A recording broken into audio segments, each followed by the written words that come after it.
me and Coach was talking, right? And I ain't proud of it, but I just like to keep it 100. I'm a high school dropout. I ain't proud of it. I dropped out my senior year in high school. And I'm just keep it real, because I wasn't because I was dumb. It was because I left home at an early age, and I don't have no other way to say it. Coaches, forgive me, but my boys was on the block. So while I'm in school from 8 to 3, they getting it in. So they picking me up in Mustang 5.0. They picking me up in the Jeep with the top off and the sound, no seat. They didn't blew the back seat out. No back seat now. They just got the 8 and 10s in the back, and it's woof, woof. And I'm coming out of class, getting in the car. They coming right up to Henry Ford. I'm from Detroit, 8 Mile. They coming right up, grabbing me. E, you ready? I'm getting in the ride. Like, why am I still going to school? They're like, why are you getting F's and D's? Like, why are you still going to school?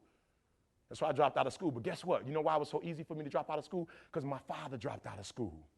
My father had 5 kids by 5 different women. And why was it easy for him to drop out? Because my grandfather dropped out of school. But I did something unique. I went and got my GED, got my 4-year degree, got my master's degree, and I'm a dissertation away from my PhD, and I hate school. So somebody said, if you hate school so much, why are you getting a PhD? Because I figure if I get a PhD, I'm going to create something in my family, and my son going to have to at least graduate from what? Come on, 100, come on. If your daddy got a PhD, you can at least do what? You can at least graduate from high school. And let me tell you something, I told my son, I ain't trying to put no pressure on you, but it's been 60 years since a male in our family has graduated from high school. Son, I'm gonna need you to take your senior year serious. We got a lot riding on you, and I'm telling you, greatness is here, but it ain't on Cam's shoulders no more. It ain't on Farley's shoulder no more. It ain't on Bo Jackson's shoulder no more. Now greatness is on whose shoulder?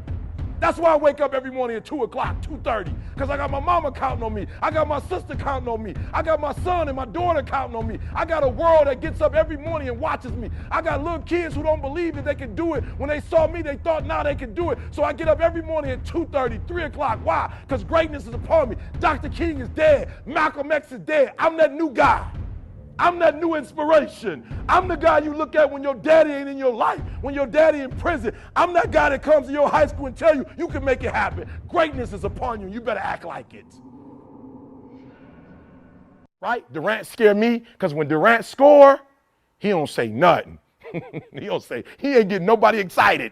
He ain't trying to get LeBron pissed off or pumped up. He just score on my man and shh. Only thing he does at the end of the game, he kiss his mama, he hug his brothers. All right, I'm out. Game over. Shh. But the one thing he does, I don't know if you watched it, the first thing he does when he gets on the court is he does what? Y'all better start watching these games, bruh, because you're going to need to do what these champions doing if you're going to be a champion. The first thing he does is what with them numbers? He touched them numbers on the front. He touched them numbers on the back. Boom. And he's doing that for who? Which coach? His coach that was killed. His coach died at what age?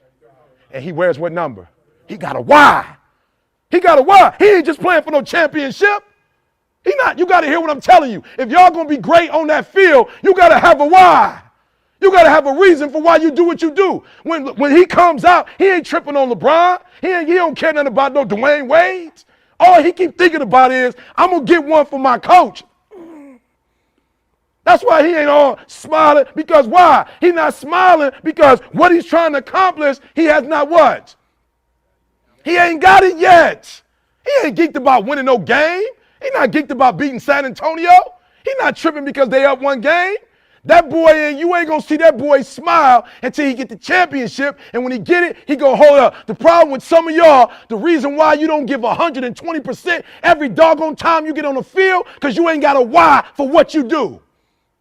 You ain't got a why. I walk in the room, I can see some of y'all. I spoke to all of y'all when y'all came in for the most part. Why? Because I'm looking in your eyes. And I see some of y'all, and you ain't serious. And you think you about to go out there with the Ray Lewises of the world? Negro, please, when Ray come out, you see the passion. Every game, you see the energy. He come out every game like, y'all follow me. Follow my lead, baby, and we going to win this thing. What's your why? If I don't give y'all nothing else, you better start that. What's your why? You know why I do what I do and I do it so passionately? Because my grandfather was a high school dropout. My father was a high school dropout. I was a high school dropout, and we about to break the cycle. I do what I do so my son won't have to go through what I went through. When I was at the football game, my old dude wasn't with me. I saw other kids with their father. I said, that'll never happen to me. I do what I do.